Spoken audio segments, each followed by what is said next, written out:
Friends, welcome to GeneXus Live 2021. Needless to say, I really miss not being able to give this keynote in person.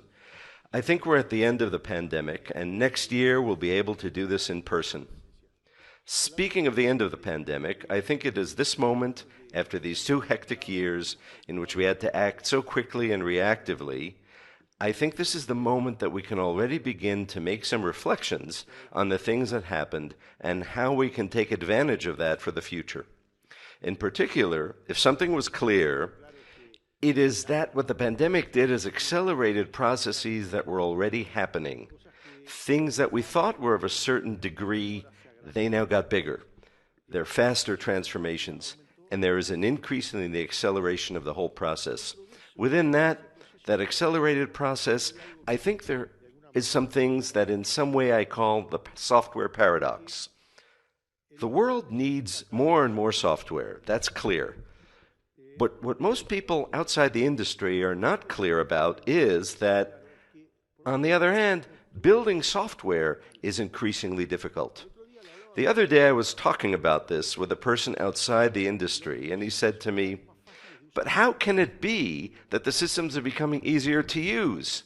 Exactly. For systems to be easier to use, to have more and more usability, to have more scalability, to have more security, all the things that have to be done behind the scenes are increasingly difficult. There is one reason. The other is that we dare to make software for increasingly complex things. If we look at it, the software we made 20 or 30 years ago was for simpler things than what we encourage now.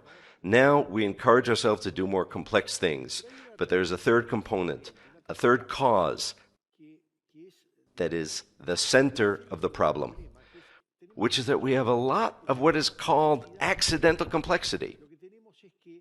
What we have is not complexity that comes from the system, but a complexity that we introduce ourselves from a technical point of view. The clearest example of this, accidental complexity, can be seen in the web front end, what is called the JavaScript frameworks. If you see what is happening, it's crazy. And what is happening is faster and faster. The changes are getting bigger and bigger, and the systems and the code being written are getting more and more complex and harder to understand.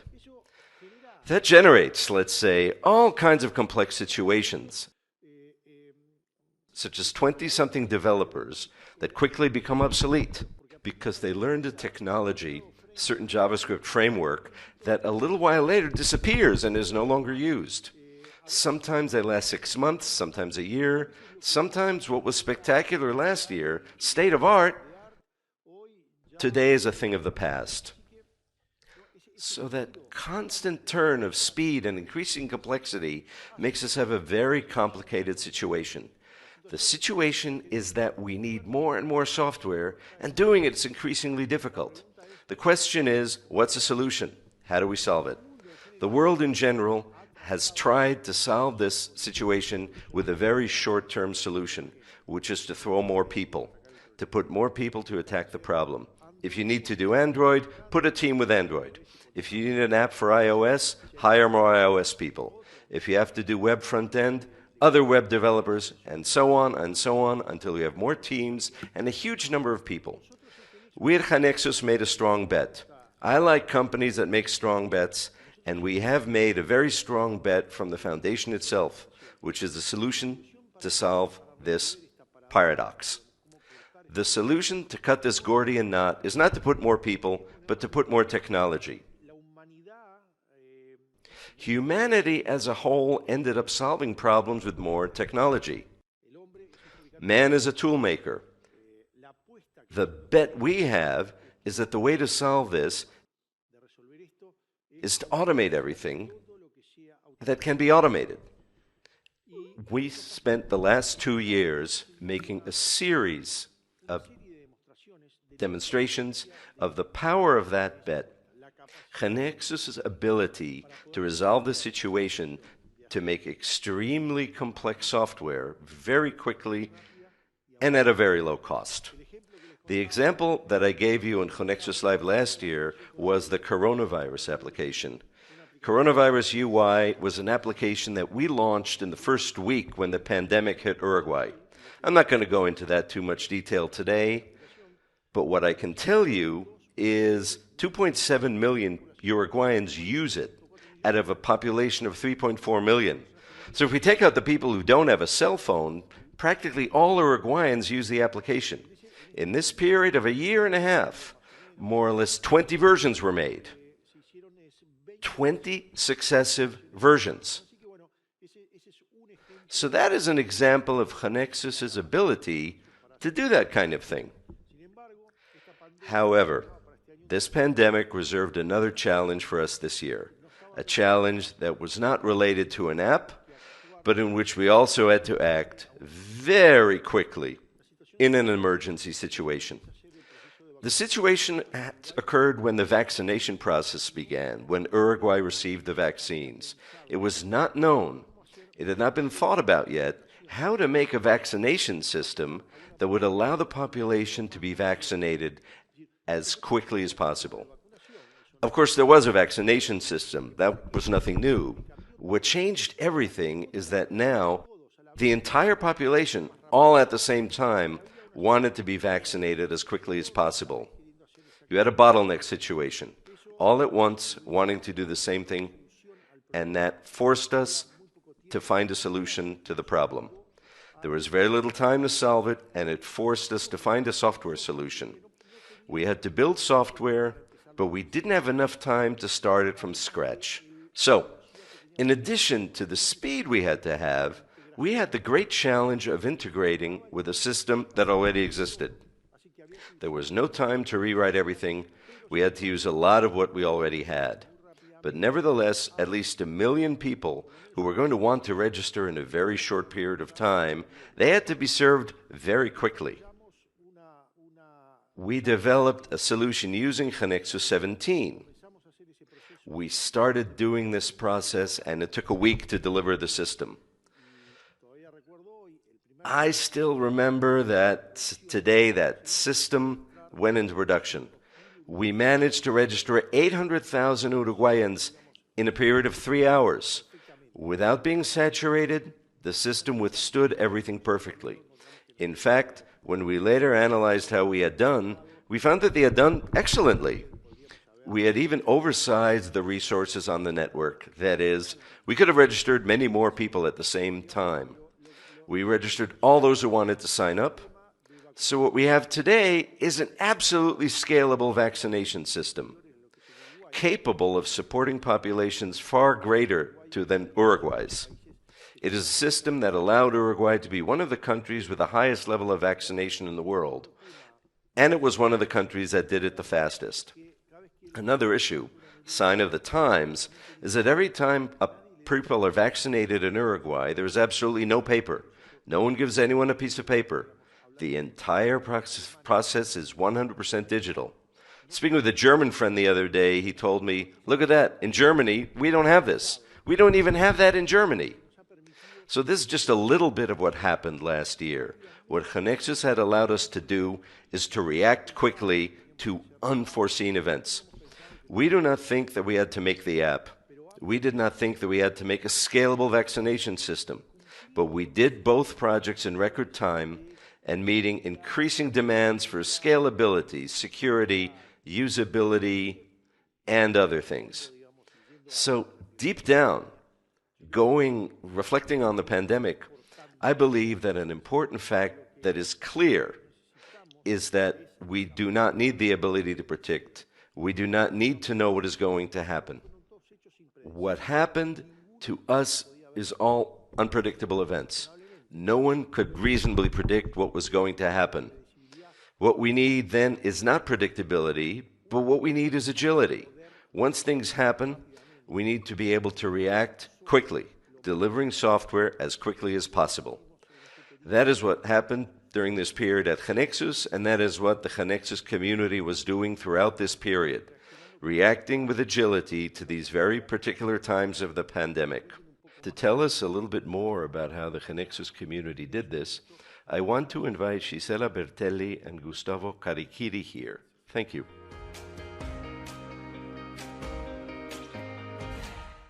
Thanks, Nicolás. We'd like to share in the next few minutes with Gisela some relevant facts and experiences from the last year.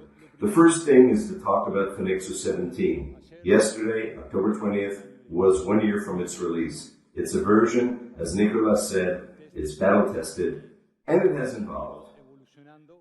In the course of this year, we have been fulfilling the promise of delivering value every 2 months in upgrades, and in this way, the platform has evolved, and we have delivered, for example, new platforms such as Huawei, such as the Angular generator, new functionalities regarding security, extending the GAM, more power in the design, a number of functionalities the community has received in the last year. This has allowed many of the members of the community to generate, work, and evolve their applications technologically in version 17, which today we can proudly say that almost 50% of the projects that are currently being developed with GeneXus are being done with GeneXus 17. Definitely, the GeneXus community has already adopted version 17, but it is not only the adoption, but also that it has grown and expanded geographically. In the last year, I share with you that 6 new markets have adopted our technology: Curaçao, Jamaica, Cape Verde, Malaysia, Singapore. This year, we are very proud to tell you that 8 new markets are joining the GeneXus community: the Netherlands, Suriname, the Cayman Islands, the Philippines, Ireland, Greece, Slovenia, and Trinidad and Tobago. When we released version 17, we were sharing some of Gartner's predictions. At the time, we were sharing about the adoption of low-code platforms. Those predictions have definitely come true. And not only that we have accelerated it. All industries, regardless of their size, their segment, or their technological or organizational complexity, have had to adopt this type of technology. Why? Because everyone, absolutely everyone, needs more and better software. And making more and better software means being able to make applications that are flexible, agile, and at the same time affordable. When we talk about flexibility, we refer to the ability to adapt to new situations, especially at the time of the pandemic, where there was very high uncertainty. But we also refer to the ability to integrate with other technologies, with other systems. All this refers to flexibility, and it is one of the essential attributes for companies to develop software today. An example of this is the Henan Yongguan Steel Manufacturing, which is a metalworking company that manufactures iron tires for the State Grid Corporation of China, which is the electricity distributor in China. It's the largest in the world. The company has many departments: finance, logistics, production, and it could not integrate them into a smooth production process. It sought to improve its efficiency. So, what it decided to do with GeneXus is to develop an ERP that would give the entire business more agility and fluidity. And as a result, they managed to increase production efficiency by 30% and administrative costs by 60%. Another case based on flexibility is Tracker Hub. Tracker Hub is an England-based company that has long been dedicated to connecting clients who need financial or insurance services with companies that provide these services. The business has been evolving, and originally they did it all manually with the exchange of emails and forms, and they decided to implement a no-code solution, which they improved. However, the dynamics of the business and the evolution of the business mean that they need more flexibility. They needed to continue evolving, and they decided during the pandemic, in 5 months, that the development team is in Australia, decided to implement all the processes in GeneXus. Today it is a company that has an SaaS solution, which makes deliveries of the orders for the customers for improvements in a week and a half at most, and has more than 14,000 closed businesses and 1,200 users permanently using the system. The second fundamental attribute to be able to develop software today is agility. When we speak of agility, we refer to the possibility or the power that customers have to be able to respond and develop software quickly. We also refer to the incremental methodology, do continuous testing, permanent testing, do continuous integration. This is the second attribute that is essential for companies to develop software today. In this regard, I'd like to share 2 examples, one from Brazil and one from Mexico. The prefecture of Blumenau is a prefecture in the state of Santa Catarina in Brazil in the south. It managed more than 370,000 people in that municipality, and they needed to develop, and they were trusted to develop, an application for the follow-up of COVID-positive patients. They could receive alerts, report the health status, and even receive health services through the application. Since they already had a development process from 2008 with GeneXus, they had all the digital citizenship part armed with GX flow processes, and they even had a lot of experience in the application development. They had launched a very successful application called Alert Blue, which is an application to alert citizens to floods, landslides, and other risk issues that could put people's health and security at risk. So, given that experience, they decided to make this required solution with GeneXus, and they managed to develop it in a week. Today, they have thousands of people under monitoring of this application. In Mexico, the Ministry of Education and Culture of Sonora, which is a Mexican state of about 3 million or so people, also entrusted with an application. But this application, in reality, was the entire vaccination plan for the teachers of Sonora and support personnel, which are around 70,000 people. So what they did was an application that managed the people, the schedules, the vaccination locations, and the monitoring of the entire process. They developed this application in a week, and the 70,000 teachers and support personnel were vaccinated in 4 days. Definitely, the flexibility and agility are essential to develop software today. But that is not enough. You need to be able to do it at a reasonable cost. It is necessary to be able to save time and cost for projects to be viable. Let me share with you 2 experiences. One is from Taisei Information Systems, which is a company that provides software development and infrastructure to Sai Group, which is one of the largest construction companies in Japan. The challenge for this company was that given the complexity of the business and the size of the group, they needed to do multi-platform development. This multi-platform development required that it have specialists in each of the technologies that it implemented. As this could not be, it hired partners specialized in each technology that the applications developed. This undoubtedly increased the cost of each application. Seeking to reduce the costs, the internal team of Taisei Information System, they trained in GeneXus with a low learning curve.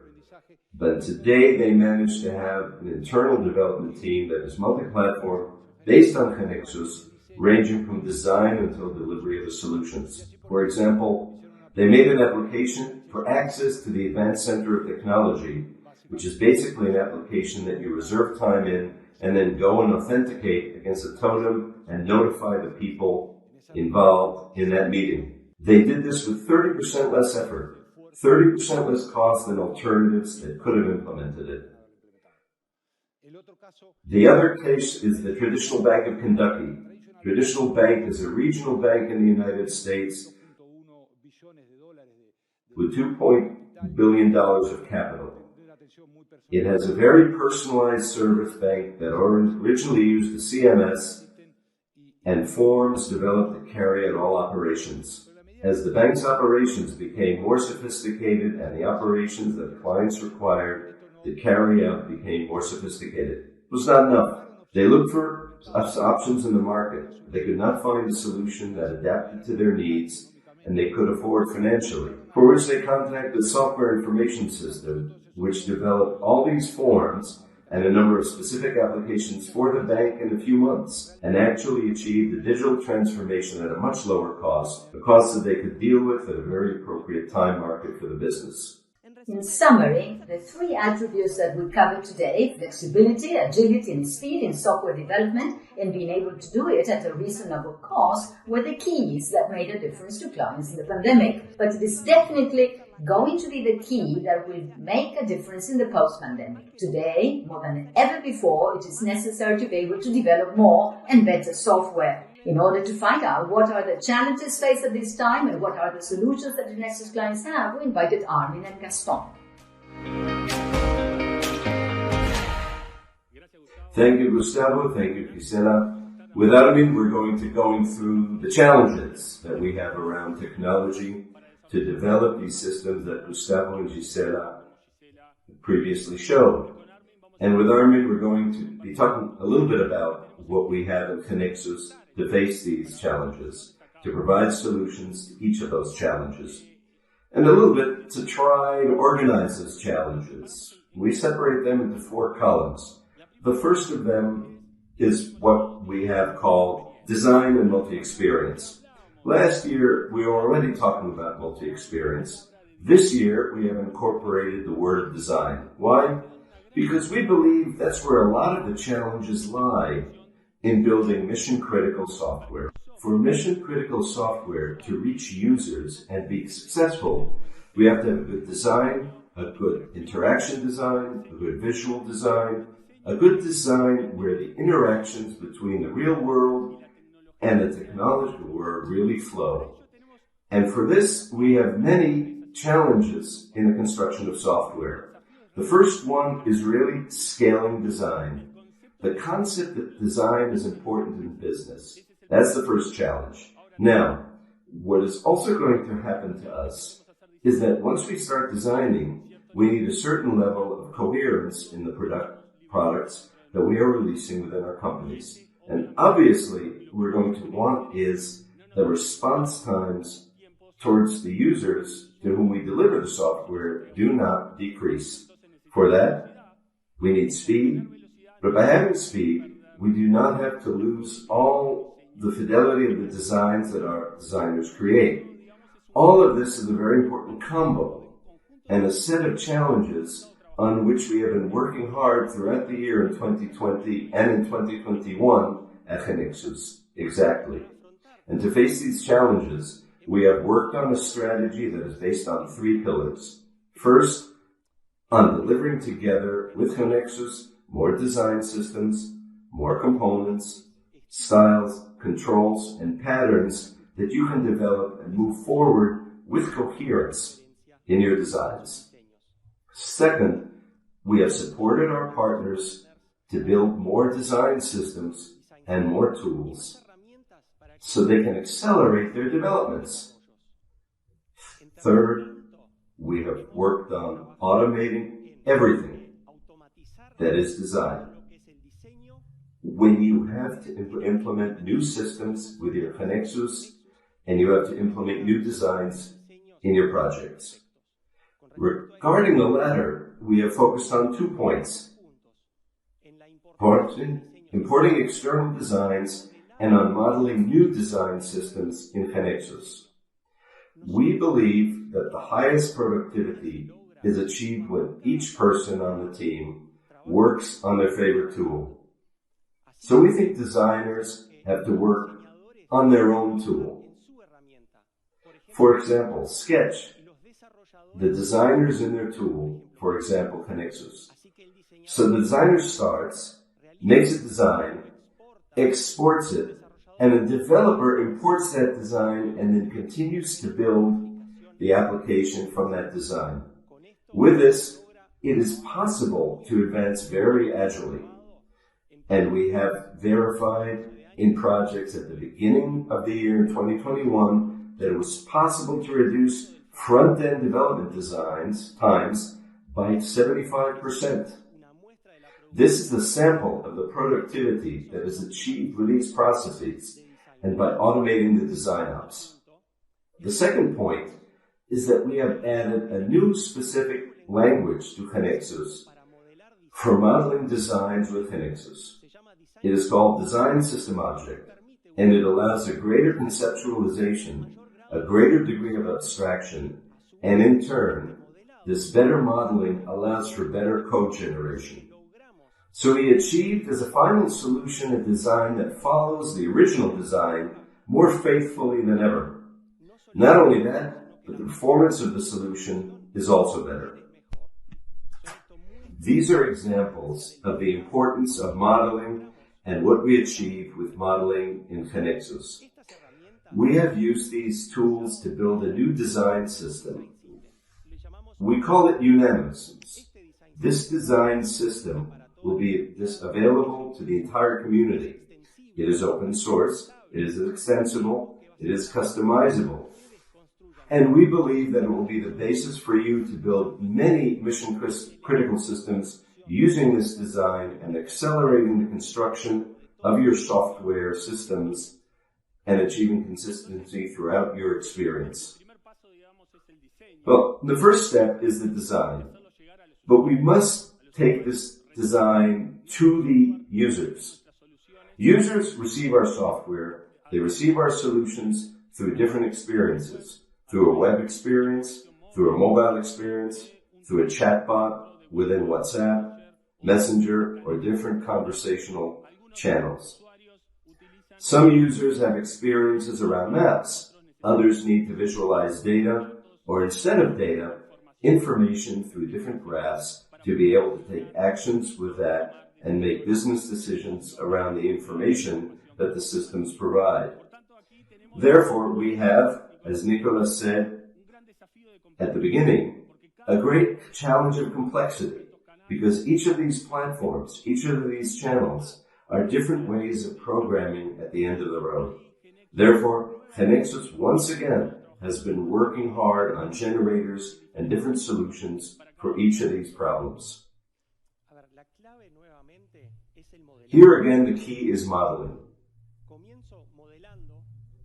As I said, I start modeling in a panel, and I generate from that for native applications on iOS, native applications on Android, and also other technology applications that run in browsers from the Angular generator that was added this year.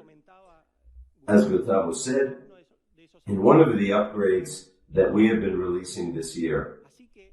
So, from model applications are generated for multiple devices of different sizes and besides this, for multiple technologies.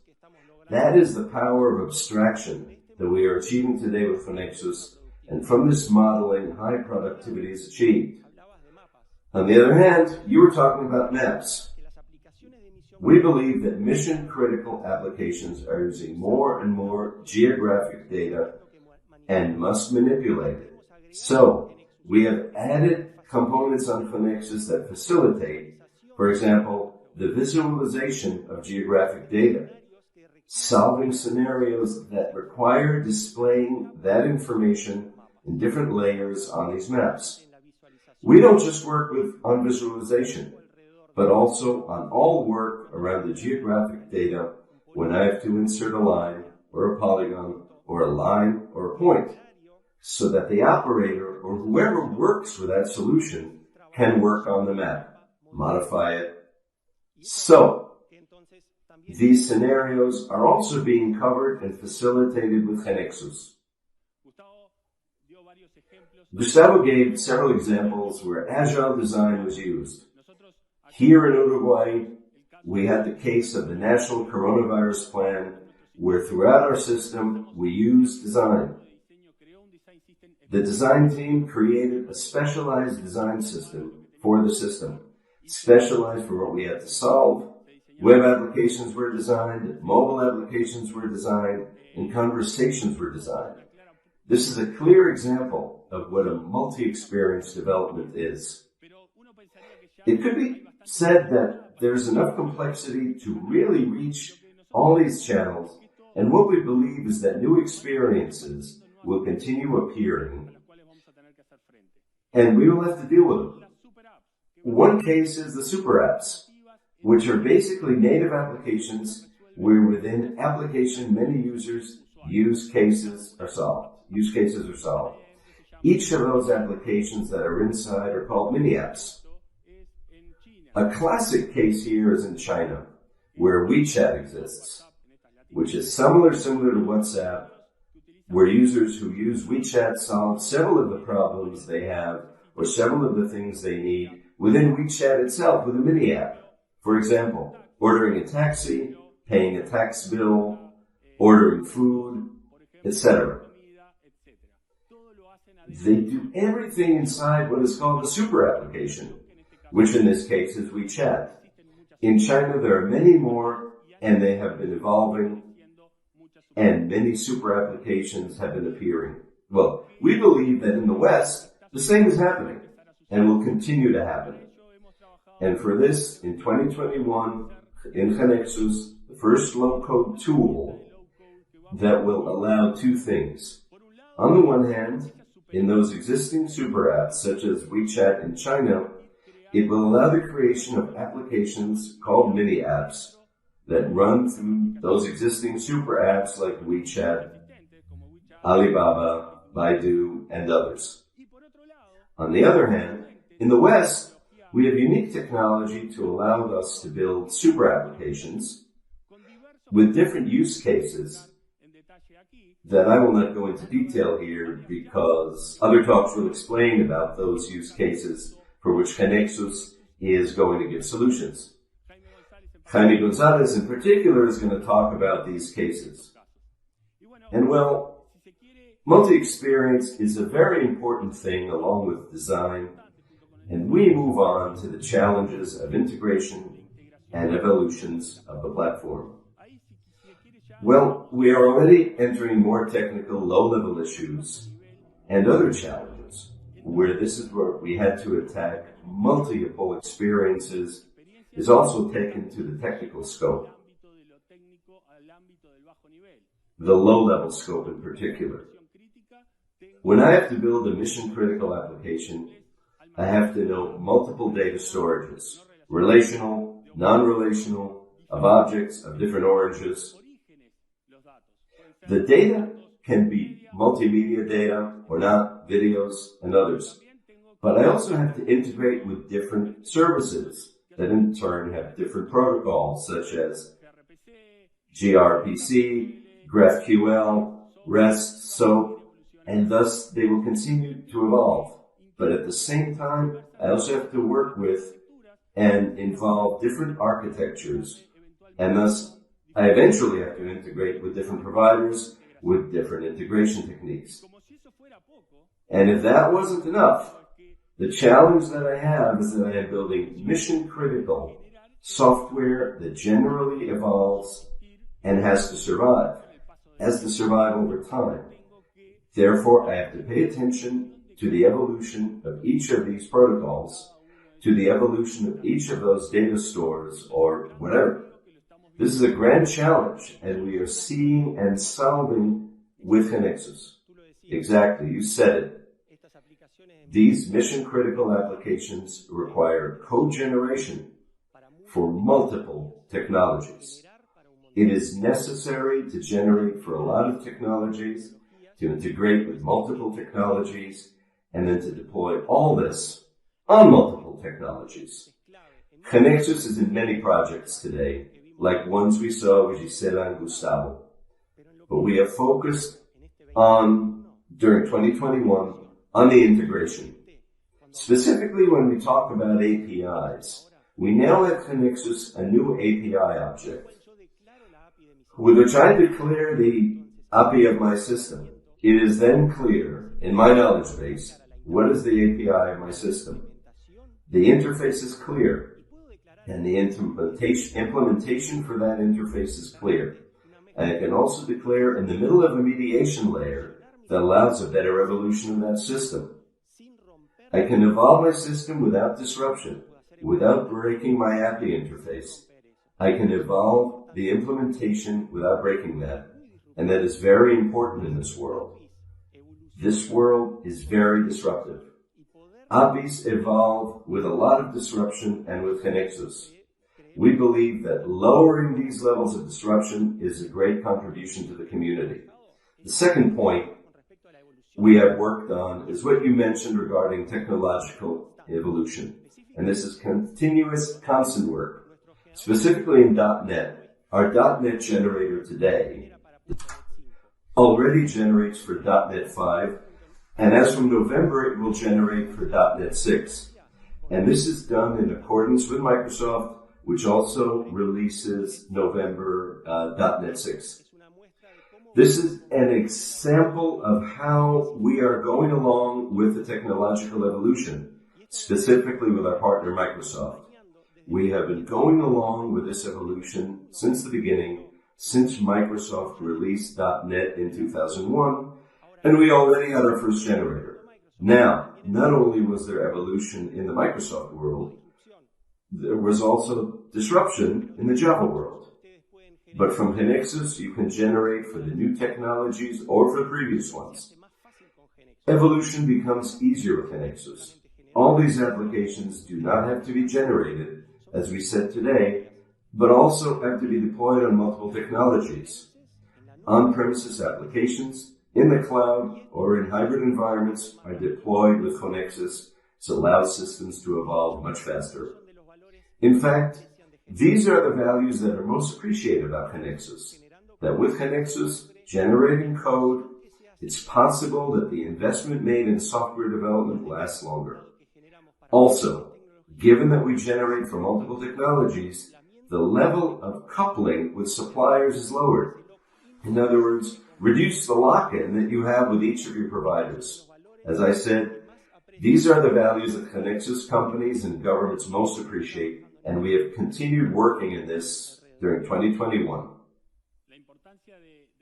The importance of the evolution of APIs that Armin was talking about, the importance of being able to, in a knowledge base, to understand what the limits of my systems are is crucial.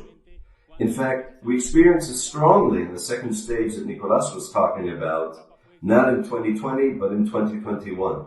The first stage, if you will, was a big multi-experience challenge. The second stage was a challenge of integration, a challenge of creating something mission critical. And that the first thing we did was to think about our APIs, and that's why we're bringing this API object to the modeling in GeneXus. So we thought about an API, and then we thought about its implementation. What are the outward boundaries and what are the inward boundaries of my system? What am I looking inside the system? I have to integrate with different technologies.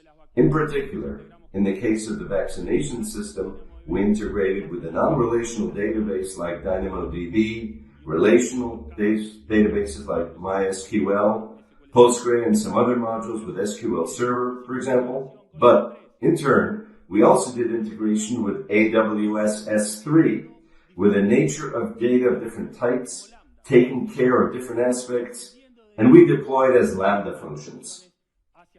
As you said, depending on the case, we have to make outward and inward decisions, and API modeling is going to be something crucial in what I think is the construction of software with GeneXus.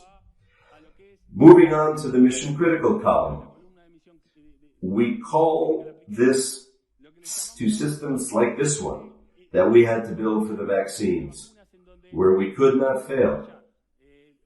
Or the systems that Gustavo mentioned before, where he explained that if the system stops, my business is really affected. Strongly affected from different points of view. Time, people, money, or in many cases, money. So these types of mission critical systems, besides the construction of everything we have been talking about, the experience and the integrations I have to have some challenges on top of all that. Challenges of reliability and challenges of information privacy.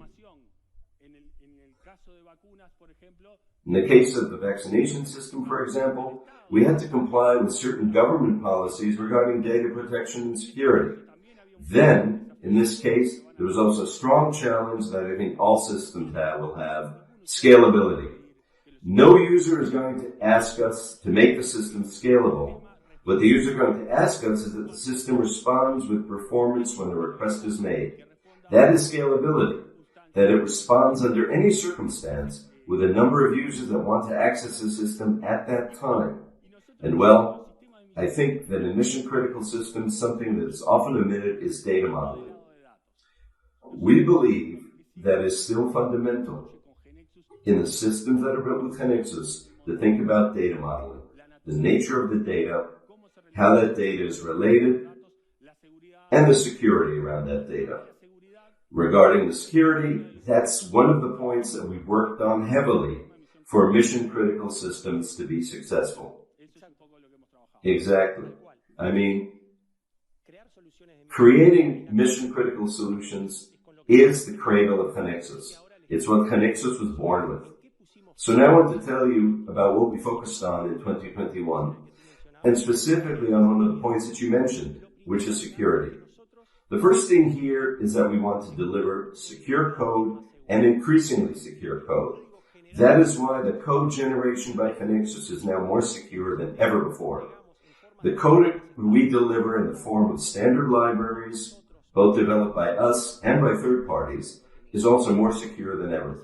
So we put emphasis on this and also made an agreement.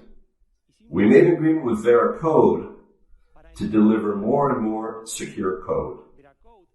Veracode is a company that is dedicated to code analysis, to analyzing applications and giving suggestions and finding potential vulnerabilities around security. We also take advantage of this to analyze our own code, so it will be made easier. It will improve the code that we deliver, but it will also make it easier for you when you deliver solutions to make those applications more secure than ever.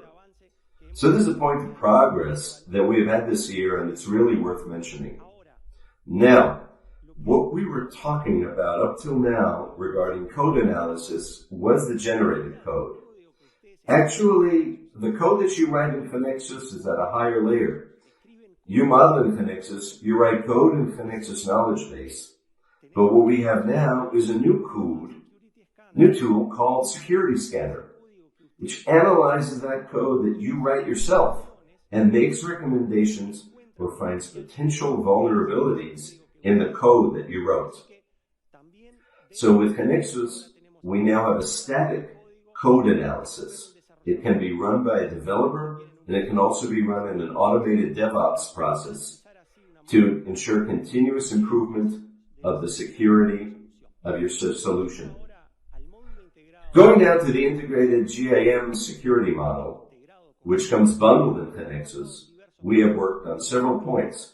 First, on multi-factor authentication. Here, we have joined the world's initiatives to reduce the number of passwords that users have to remember.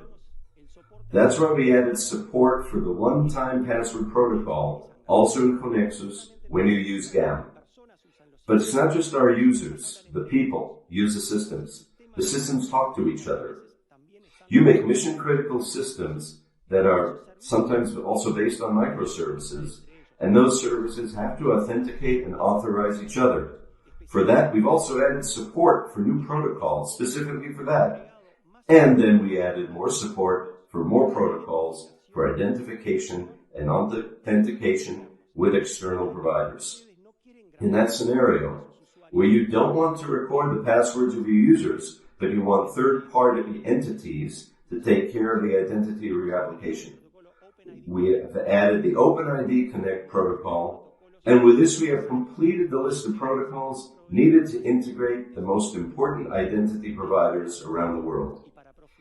And to go deeper into this, we have also arranged several talks explaining about the tools and also about the processes to include more security in your applications. Going to the topic that the architecture that Gaston mentioned, from GeneXus, we have the flexibility to generate for any of these architectures. The focus this year was on making the evolution of these architectures more flexible. We have seen a system that as the system evolves, you develop it incrementally. It grows in modules. It grows in functionalities. But at the same time, it also has to advance in the architectures. And we have worked on facilitating this evolution of architectures, on supporting new architectures within the same solution that is being built. Well, I believe that what 2020 and 2021 have shown is that, as Gisela and Gustavo said, we have to build systems with great agility and flexibility. The challenge that Nicolás mentioned regarding the vaccination system was done with agility and flexibility. Why? Because we had to integrate with the existing government cloud system and therefore had to integrate with external systems. We had to really provide security to all the privacy policies they had, but at the same time, we had to expose ourselves to the world. We had to expose ourselves to the users with high scalability. We had to provide observability to the system, monitoring, metrics, and logging so that the developers could act in case of any problems. And that was deployed fully automatically in a hybrid government cloud plus an Amazon cloud. Really, these kind of things that seem complex with GeneXus, you're on the path to making them simpler. You can expect that in 2021 and 2022, we'll still be deploying modeling for these kind of complex architectures. Well, all of these challenges we'll be able to meet perfectly with GeneXus. We're going to be giving some more talks on what is involved in making mission-critical applications. And I'm going to spoil a little bit of my own talk, because when I start and say how to create a mission-critical application, what I'm getting to is the last pillar of this keynote talk today. Why? Because I think one of the essential things when we face these challenges of building mission-critical systems is building our teams. That is the biggest challenge that we have when building a mission-critical application. And within that team, how to automate everything that can be automated. All the processes to attack the challenge of really being efficient, to attack the challenge of being able to deliver more and better quality software. As Gisela was saying, automatically, day by day. For that, we need continuous integration, and for that, we need things like continuous testing. We cannot go out to deliver a mission-critical system without first going through several phases of testing. And in the GeneXus platform, we have solutions for this type of thing. Yes, the GeneXus community today has the tools to follow the entire life cycle of a solution. Now, there are two tools that stand out and on which we put a strong focus in 2021. First, GeneXus Server as a tool that contains the repositories, the knowledge, and the source of truth from which different lines of development are generated, and from which different lines of production, continuous integration, continuous release are generated, and which has a source of work that we all integrate as a team. Now, all these production lines generate code automatically at all times, and this code evolves. And of course, for it to evolve, it has to be testable, and it has to be tested. So that's where GeneXus comes in, which allows you to model the tests and automate the tests in each of these lines. With GeneXus, you can model unit tests, but also user interface tests, web and mobile. So these two tools provide the basis for building software with GeneXus and the evolution of that software. In that regard, we're going to have talks that, once again, tell us news about the tools, but also about what you were talking about, the culture, the teams, and how to make these tools really achieve their maximum potential in a team, and that as a team we can achieve the goals which we set ourselves. We, in particular, are going back to the case of coronavirus, both for the native applications and for the vaccine backend, and for the backend of the coronavirus national plan. We really used the issue of building with pipelines, building with testable pipelines, each one of them for the release that Nicolás mentioned early today of the 20 deliveries.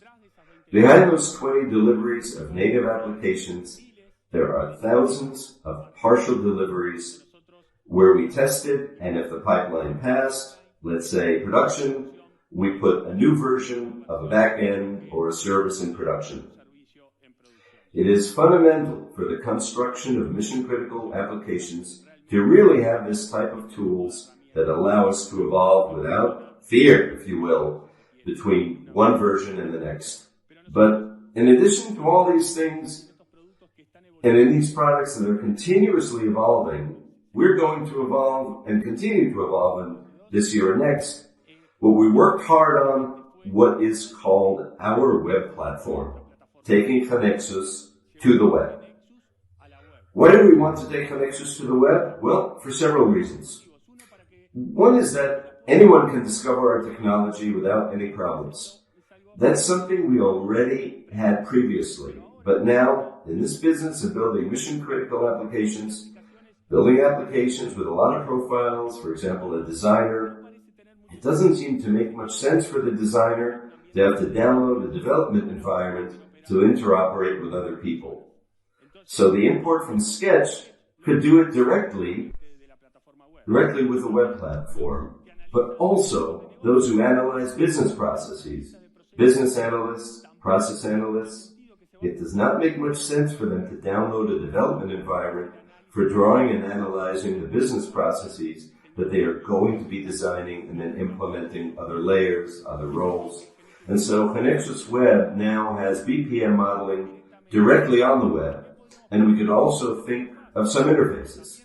For example, we also have an integrated in GeneXus Web, all the conversational interfaces. So someone who's going to design a conversational interface, where he has to know about some things that are not programming, but simply the design of a dialogue, of a conversation, can do it directly on the web platform. Therefore, this is an element that we're going to continue to be working on, and it is already available for beta testers at GeneXus.com/beta testers.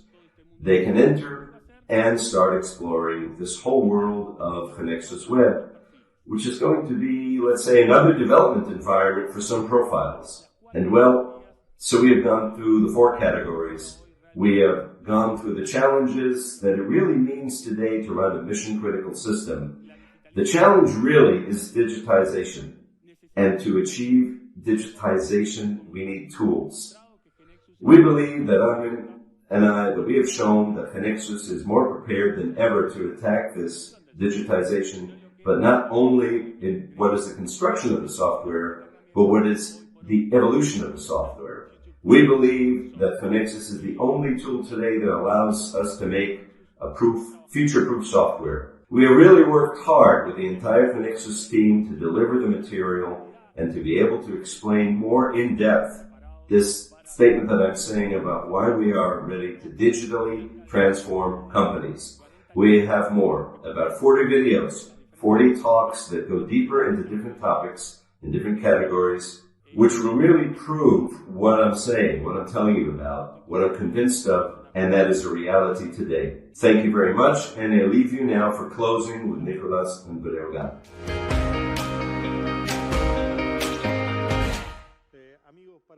So friends, in closing, let me make 2 reflections.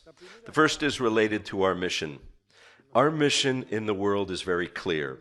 We are trying to help developers to be able to develop mission-critical applications as quickly as possible and with the highest possible quality. Therefore, one of the things that as CEO of this company I'm always concerned about is whether we're rising to the occasion, whether we're managing to do that. After this year of GeneXus 17, as a producer, I feel reassured. We are up to the task, and we have the product that developers are needing. However, it's not enough. It's not enough to fulfill our mission. Not only do we have to deliver what we already have, what people need right now, but we have to think about what is the next step, the future, what the developers don't yet know they're going to need. In that sense, there are 2 areas that we have been concentrating on, 2 areas in which we're working heavily. The first one is related to the topic of design, which, as Gaston and Armin talked about, is more and more important. The topics of multi-experience, how interactions are designed, how beautiful it is. Well, all this we have helped with a series of technologies. We have several innovations that Gaston and Armin have already talked about. There's going to be a specific video about that, but we feel that's not enough. We feel that what we have to do is help even more in the integration between the community of designers and the GeneXus community developers, so that they are able to make applications and have a better and stronger design. What we have decided from a technological point of view, we cannot do more than we are doing, is to create a specific company. It is called Unánimo Design, and it is the company within the GeneXus community that is there to help all those who develop with GeneXus to have a better and more sophisticated design. The second part was, as I always says, that I like to have in the product some component that is ahead of the curve. That is the product that gives a little bit more of what the users are expecting. In this case, nobody is asking us for SuperApps, and that is what we're talking about and adding to the product. That is what I want to happen when we have a component that nobody is asking for, but that when someone has it, it's tremendously demanded. We feel this is a great opportunity. As Gaston was saying, it is an idea that was proven in China, and in my opinion, it's too good to stay only in China. We have the technology.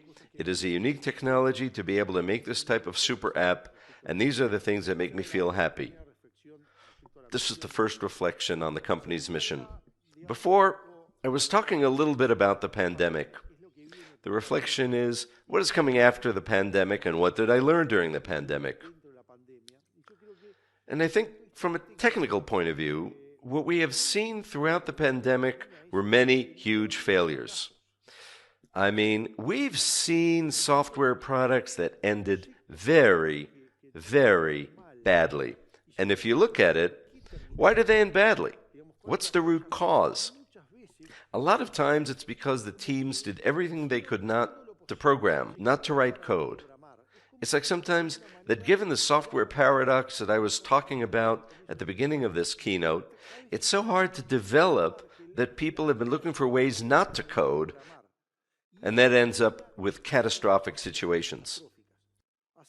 So I think that if there's something that gives us power in the GeneXus community right now, it actually was the message of a previous event, which is what we have, the power of doing. We have a platform with the power to build good software, and that's increasingly valuable. This, which everyone used to have, has been lost, but we still have that value. As the GeneXus community has the ability to do, this power of doing, we'll be able to make software that will be increasingly difficult, impossible even, for the rest. I think this is a huge opportunity we have after the pandemic. We have a proven platform. We've done all these things. It is time for the community to realize that opportunity. To close this in the GeneXus Live, I would like to invite Hebreo Gangonda.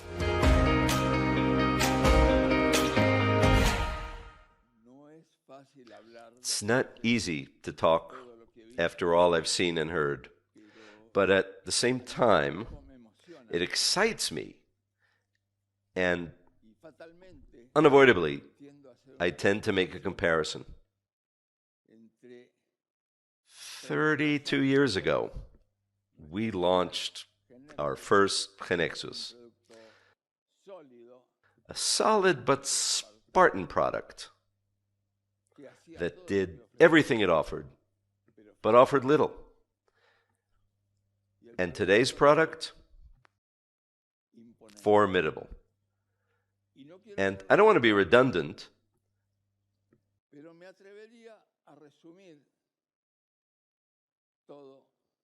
but I would dare to sum it up all in a few words. Mission critical. We have succeeded. Future proofing. We have achieved it.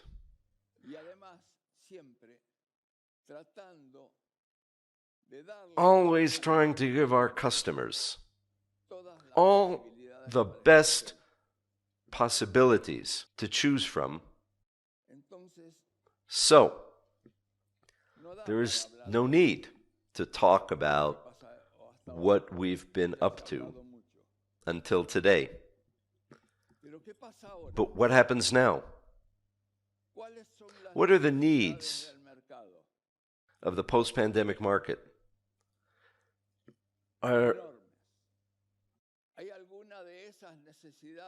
there any needs that we can't meet? I don't think so. But if they appear, we'll figure out how to solve them. Because we have the technology.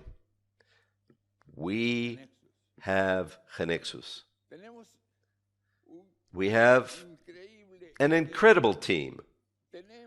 We have an important network of distributors and partners. But above all, because we have a huge GeneXus community, which, despite the fact that in these 2 years its interaction with us has been difficult, it's still there. It's an opportunity for everyone. And what should we do? Well, each one of us knows what needs to be done. But the main thing is to be daring, to do more, better things. And what if we dare? We'll succeed. We will achieve tremendous success in these next few years. So let's be daring.